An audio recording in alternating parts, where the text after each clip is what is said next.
am on my way to Knit City. It's like a 3-hour drive from Edmonton to Calgary. I'm like an hour in to the drive, I think. Can you hear all of the semis driving by me on the highway? The highway between Calgary and Edmonton is very busy. All the time. It's very busy.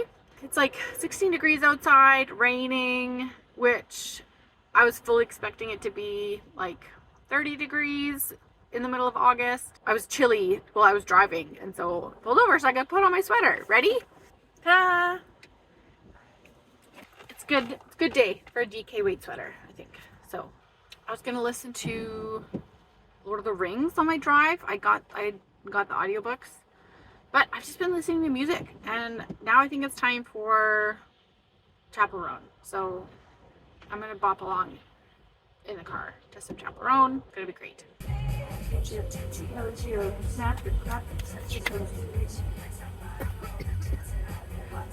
And that is the last time I talked on camera for the entire weekend. But here we go. I'm almost in Calgary. First stop, I found a really cute coffee shop.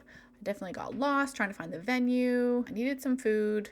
The venue was in downtown Calgary, super close to the Calgary Tower. There's a beautiful building where the exhibit was.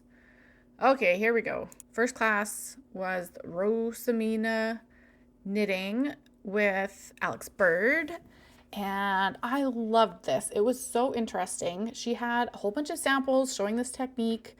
I have looked through every single pattern that she has put out. I was planning to knit something from her. And yeah, this was so good. These were examples from master knitters from Estonia. Super, super fine knit gloves and other accessories and stuff. And then, yeah, some of her sweater patterns. These 3 here are all ones that it's just her most recent pattern that she just put out. She's doing a knit along right now with it. And I definitely tried them all on. And yeah, this technique was so interesting to learn. It was very simple, but like so clever.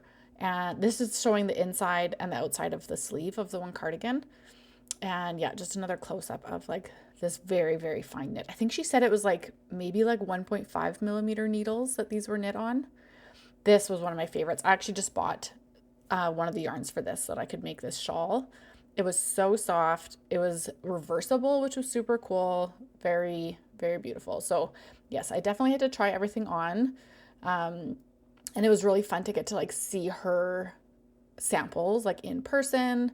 And yeah, I felt kind of foolish standing in front of the room modeling everything to myself to my camera, but I was like, I had to try everything on. They were so beautiful. So yeah, that was my first workshop. And then in the evening there was like kind of a social event, and it had been rainy that day and whatever. The event was okay. It was kind of disorganized, which kind of bugged me because it was expensive, but oh well. There's the grocery girls. Okay, the event was standing room only, except unless you were outside where everything was wet.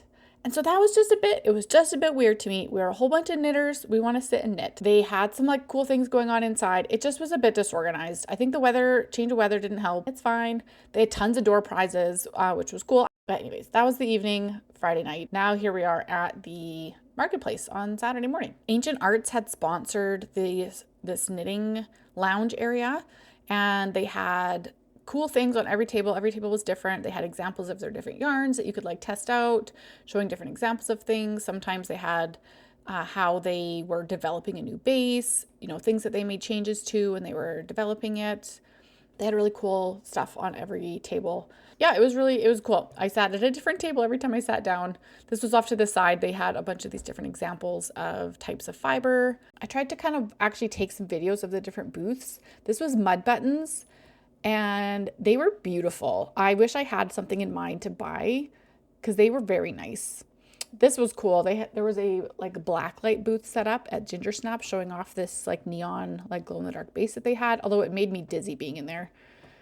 And yeah, this is Big Blue Mama bags. I kind of wish I would have like added that in as a plan to buy something from there. This was like a little demo area out front. Okay, I didn't take as much video in my next workshop because I was busy, but this was the spinning one, intentional spinning with Erin Reedy from Lily and Pine. It was very good.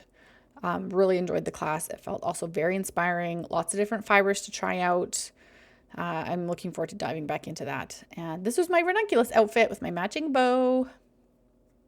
And Saturday evening, the Yarn Rebels hosted kind of a knit night, fun night or whatever. And then Sunday, I had to make it back to the marketplace because I had not even got to half of the booths the first day. This is Crux Fiber. I bought some of these, this unspun Frank Gray booth, which was always very busy. That's the sweater that I knit, my instant crush. Oh, and Alyssa from her Leather Co. These were just the most adorable small little mini skeins from Crafty Jacks. They were too cute. And this was my last, I didn't want to leave. I just kept circling around. I didn't want it to be over. And this is most of what I bought, which I will maybe share in another podcast as I go. But really enjoyed the event.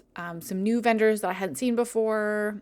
Definitely some things on my list that I knew that I definitely wanted to get. It was great seeing some of these things in person, like Crux Fibers. It was really great to touch and squish the yarn. Yeah, besides the kind of bit of disorganization on the Friday evening event, the event was very smooth, beautiful venue, good classes. I was really hyped up about this event, and then I loved it. Did not disappoint, that's for sure. So yeah, there's my Knit City adventure.